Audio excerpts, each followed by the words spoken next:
Real Country 1430 AM and 1073 FM WRDN. I'm Brian Winnikins, and good morning. Joining us this morning is Durand, Arkansas School Superintendent Greg Doverspike, going to talk about something that is actually becoming an issue with high school sports. Again, thank you to the Wisconsin Soybean Marketing Board. They are sponsors of our YouTube channel coverage of our interview. And Mr. Doverspike, thank you for joining us. Well, I've been doing high school sports, oh boy, since 1991. And we've seen issues as time has gone on. I have seen it at the games where, yes, fans can get into the game, but they get into the game a little bit too much, and it's leading to a referee shortage, correct? Yeah, Brian, thanks for giving me the opportunity or the chance to talk about this. I'm fortunate or unfortunate, depending upon your perception, to be involved with the WA. So I get to hear quite often about the referee shortage that we're facing, quite frankly, in all sports.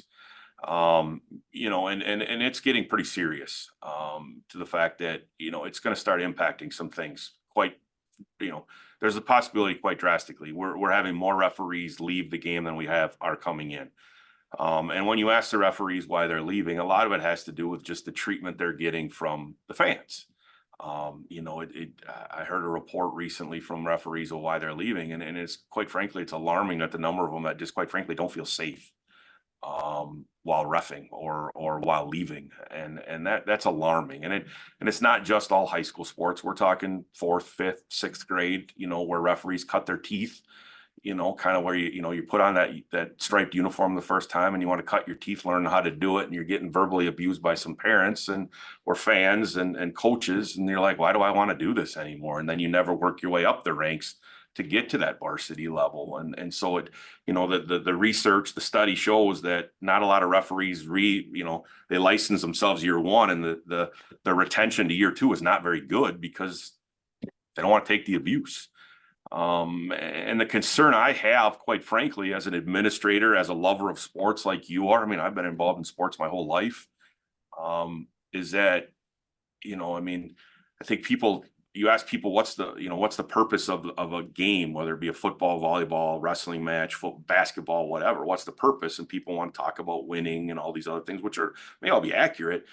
But really, the purpose of it is it's giving kids an opportunity to compete, to participate in a wonderful opportunity to learn skills, do all those great things. But one of the essential features to allow that event to happen is you need to have people there wearing striped uniforms to ref.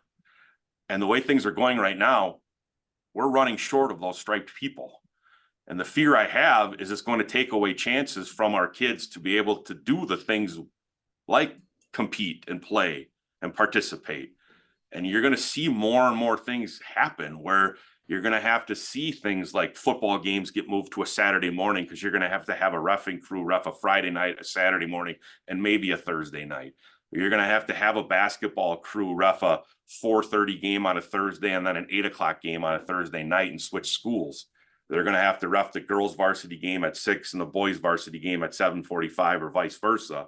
Whichever one. I mean, that's all stuff that's happening already and is going to start happening more as the shortage gets to other areas of the state.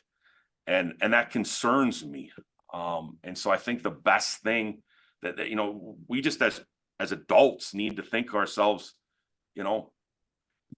these are kids, they're out there having fun. They're having the same opportunities that, we just want them to have the opportunity. These guys and gals reffing, this isn't their full-time job. They're factory workers, cops, firefighters, business people, whatever, teachers, coach, whatever. They're just normal people, and they're just basically providing a service.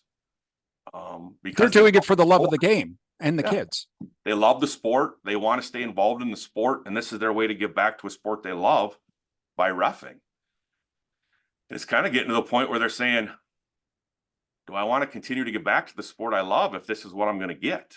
And that worries me. And I think as adults, we need to model good behavior and think about that this isn't the end all be all. We don't have a tremendous amount of professional athletes coming from Northwest Wisconsin that are going to make a living playing athletics at the highest levels or even getting college scholarships. So we need to keep this in perspective. And I think, Greg, you would agree that this also has to extend to not only the referees, but the people at the score table, the coaches, the teachers that are there doing, running, helping to run and organize the game in the building.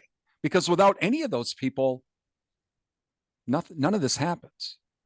Yeah, I mean, a lot of people that work these events, you don't really, do we pay people to supervise, run the clock, run the book? Yeah, we do. Take tickets? Yeah, we do. But they don't make a lot of money. Most of them are doing it just because they want to be there for the kids. They want to be visible. They like the sport. It's similar to refereeing. They like the sport. They like to be around the kids. It's their way of getting back. It's their way of watching the game, being a part of it. They're there for a lot of the same reasons everybody else is. They just like the game. They like being around the kids. They like supporting the kids. I mean, and I think, Greg, I can't speak for the kids today, but I can for myself. If my dad would have started to have this type of bad behavior and everybody seeing him doing that and hearing him saying some of the things that I've even heard said during games, as a player, I would just shrink. I would shrink right up and be very embarrassed. And I know even with my daughter Brianna, when she played on the C team for basketball, when I would go be able to watch before the varsity game and I had to go on air, I'd always kind of watch from a distance and not didn't want to get too into it, even though there was a part of me that really wanted to, but because I knew that if she heard me, that'd almost make her fold in, especially if I was having bad behavior. Yeah, and I don't know. Kids like you to be there. They like you to encourage them. I mean, it's the same thing I talk about with our students all the time. We cheer for our fans. We don't cheer against the other team. We cheer for our team. We don't cheer against somebody else. Yep. And again, all of the things that sports provides, the camaraderie, the hard work, and the life lessons. And sometimes all the calls don't go your way, and sometimes you lose, but that's okay. And that's what we need to kind of remember. Yep. Yeah. I mean, I've learned a tremendous amount from sports. I learned a tremendous amount while playing. Learned a tremendous amount while coaching. A lot of those skills I carry with me to this day, and I utilize in my current job just because it's about working with people. It's about managing people. But it's about keeping everything in perspective. It's about doing it the right way. It's about modeling the behavior that you want.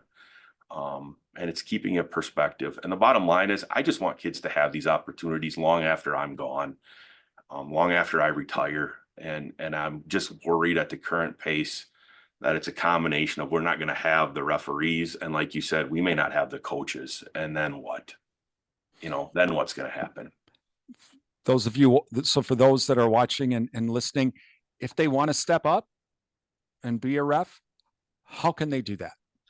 They have an interest in reffing, by all means, reach out to Mr. Trudeau, the athletic director, or go to the WA website. There's information there. You can sign up, get your information, and we will get you in contact with officials associations or whoever that can help you kind of get involved. We're always looking for officials. We always have plenty of people that we know that will be willing to mentor you and kind of get you involved. We have definitely youth opportunities here that we can get you kind of get your teeth cut. We're always looking for lower level officials. We'll never put you in a situation. We'll pair you with people who know what they're doing to kind of let you learn the ropes. There's always a need for many, baseball, softball, volleyball, basketball. I mean, football, those are all sports that definitely we need. Wrestling people out there. There's plenty of wrestling. Wrestling officials are going by the wayside left and right. We need those people. So, I mean, there's opportunities. You can make not great money, but a little bit of money doing it and give back to the sport and have some fun and meet some great people. So again, just reach out to Mr. Trudeau on that. That is Durand, Arkansas School Superintendent Greg Doverspike. You're listening to WRD.